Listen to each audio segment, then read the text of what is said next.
আসসালামু আলাইকুম সবাইকে। আশা করি সবাই ভালো আছেন। দেশে প্রবাসে যে যেখান থেকে আমাদের কন্টেন্টগুলো দেখে থাকেন সবাইকে শুভেচ্ছা অভিনন্দন। প্রিয় দর্শক, ধানের পাইকারি হাটে এই মুহূর্তে অবস্থান করছি। আজকের বাজার দরটা জানাবো। আর বর্তমান এইসব অঞ্চলে নতুন ধানের আমদানি খুবই কম দেখা যাচ্ছে, তবে আর 10 থেকে 15 দিনের মধ্যেই নতুন ধানের আমদানি শুরু হবে। আপনারা দেখতে পাচ্ছেন হাটে ধান মানে একেবারে বেশি না, আবার কমও না, মোটামুটিভাবে চলছে। এখন পুরাতন ধানই বেশি। আর সবথেকে বড় কথা হলো ধানের দাম কমছে, পুরাতন ধানের দাম কমছে এবং নতুন ধান যে 2-4 মণ আসতেছে সেটার দামও কিন্তু কম। তো আজকে ধানের বাজার দর কেমন আছে সেটা আমরা সরাসরি কথা বলে জানবো। আমরা সেই ভাইজানের সাথে কথা বলবো, ব্যবসায়িক ভাই, আমাদের সেই অতি পরিচিত মুখ যে আনোয়ার ভাইজানের সাথে কথা বলে জানবো যে আজকে কোন জাতের ধানের বাজার দর কেমন ছিল। ভাইজানের কেনাকাটা শেষ আপাতত, এখন ভাইজান একটু ফ্রি, কথা বলবো। আসসালামু আলাইকুম ভাই। ওয়ালাইকুম আসসালাম রহমতুল্লাহ বারকাতুহু। ঈদ মুবারক। ঈদ মুবারক ভাইজান। অনেকদিন অন্তর, বেশ কিছুদিন অন্তর মোটামুটি সাক্ষাৎকার। ভাইজান, ঈদের পরের হাটে কেমন হ্যাঁ। ধানের আমদানি কেমন পাচ্ছেন? ঈদের পরের হাটে মনে করেন গত সোমবারে একটা হাট গেছে, ও হাটে আমদানি মোটেই ছিল না। তা আজকে একটু আমদানি হয়েছে, নতুন পুরন সব ধরনের ধানের আমদানি মোটামুটি নতুন হয়েছে। ধানের আমদানি মানে কেমন আমদানি? নতুন ধানের আমদানি মনে করেন মোটের ভার আজকে আমাদের হয়তো 300 বস্তার আমদানি, অর্ধি 50%, অথবা নতুনের পরিমাণ একটু বেশি এইরকম। আচ্ছা, 60 ধান কি দেখা যাচ্ছে হাটে? হ্যাঁ, 60 না 60 ধান নাই আমাদের এখানে। 60 ধান নাই? না 60 মানে ওটাকে বড় 60 বলে, ওটা নাই। নাই।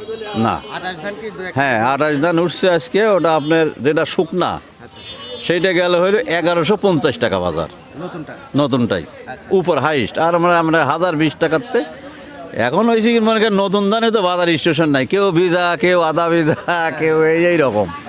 তো শেষ পর্যায়ে মূল কথা হইলো 1020 টাকার থেকে 1150 টাকা পর্যন্ত বাজার গেছে। ধানের দাম কি কমবে ভাইজান? ধানের দাম কতই কমে, ধানের দাম কমার আশা করলে তো হিসাবে মনে করেন হিসাবে আসে না। আসে না। কারণ তুলনামূলক হিসেবে এখনও অন্য জিনিস যে রকমের বাজার, মানে কিছু কিছু জিনিসের দাম যেমন ডবল হয়ে গেছে, হ্যাঁ। সে তুলনায় তো ধানের দাম এর চেয়ে কম আশা করলে কৃষক বাঁচবে না, তো কৃষক পারবে না। বাঁচবে না। কারণ দেখেন এই যে আবার প্রতি কেজি সারের দাম 5 টাকা বেশি, আবার বেশি ভাই। লেবার কামলার দাম বেশি, মানে যেখানে যাবেন সেখানে যেটা কিনবে যাচ্ছেন ওটির দামই বেশি। সে তুলনায় আপনার ধানের দাম এখনও নিচেই আছে, 5 পরেই আছে। কমেই আছে। হ্যাঁ, এটা 5 পরেই আছে। পুরাতন ধান যেগুলা কিনছেন কি কি ধান? এটা এখানে আমরা কিনেছি হইলো কিছু স্বর্ণা, কিছু 39, কিছু বিনা 7, এইরকম, বুঝছেন। বিনা 7 আজকে? বিনা 7 আজকে আপনার হইলো 1150 টাকা উপর বাজার। আচ্ছা, আর স্বর্ণাগুলা? স্বর্ণাগুলো গেছে আপনার 1180, খুব ভালোটা।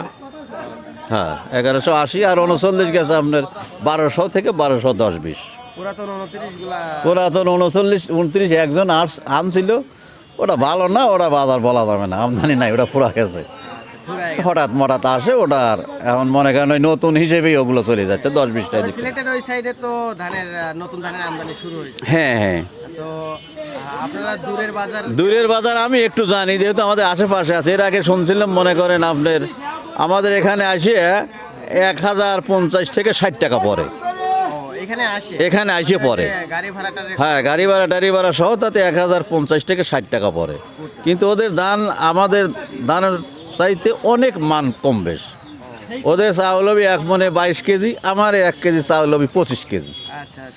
এই কারণে মনে করেন এত আপ ডাউন আমি দেখছি সে ধানও, বুঝছেন। আমরা কি এটুক ধরতে পারবো যে আর 1 মাসের মধ্যে ধানের দাম আরো একটু কম আসবে? হ্যাঁ, এখন মনে করেন আর একটু কম হবে, আমদানি হয়ে যাবে, তো তখন মনে করেন কৃষক তো ঠেকা আছে, মনে করেন তার সার বাকি কিনছে, বিভিন্ন ধান দেয়া কিনছে, এখন সে ঋণ পান দেওয়াই লাগবে। দেখা যায় যে বাজার আজই মনে করেন 1200 টাকা আছে, কিন্তু এখন আমদানি 500 মনের জায়গায় 700 মন হয়ে গেল, অমনি কেবত করে বস্তায় মনে 20 টাকা কমিয়ে গেল, এইরকম হয়তো হবি। তাছাড়া বড় ধরনের কমের যদি আশা করেন বা কমে যায় তাতে ক্ষতি হবে। তবে ধানের দাম 1400 1450 ছিল, তা সেই তুলনায় কিন্তু ধানের দাম অনেকটাই কমছে। 1400 টাকা যে ধানের দাম, এখন যেটা 1150 একই দাম। হ্যাঁ, কারণ সে তাহলে 28 কেজি চাইলেই এখন হচ্ছে আপনার 23 কেজি 24 কেজি। ও আচ্ছা, সেই তুলনায় মানে হ্যাঁ, ঠিক সেই আছে। তুলনায় ঠিকই আছে। তাছাড়া বাজারে আপনি মনে করছেন যে কম, এই কম না, কিন্তু ওই দিকে আবার গ্যাপ আছে। কারণ ওইটা শুকনো ধানে আপনার চাইলে যে 27 থেকে 28 কেজি, আর এখন চাইলে মানে আপনার 24 কেজি, টাইনি টুনি 25 কেজি।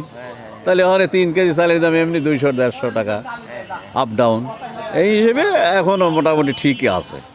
তো সব মিলিয়ে আমরা বুঝতে পারতেছি যে হ্যাঁ। 1100, 1150 বা হ্যাঁ, তবে বাজার একটু কমবে, মানে এখনো আমদানি হয় নাই তো বাজার একটু কমবে, বুঝছেন? ভাইজান আলোচনা হ্যাঁ করে ভালো লাগলো। হ্যাঁ, বাজার একটু কমবে।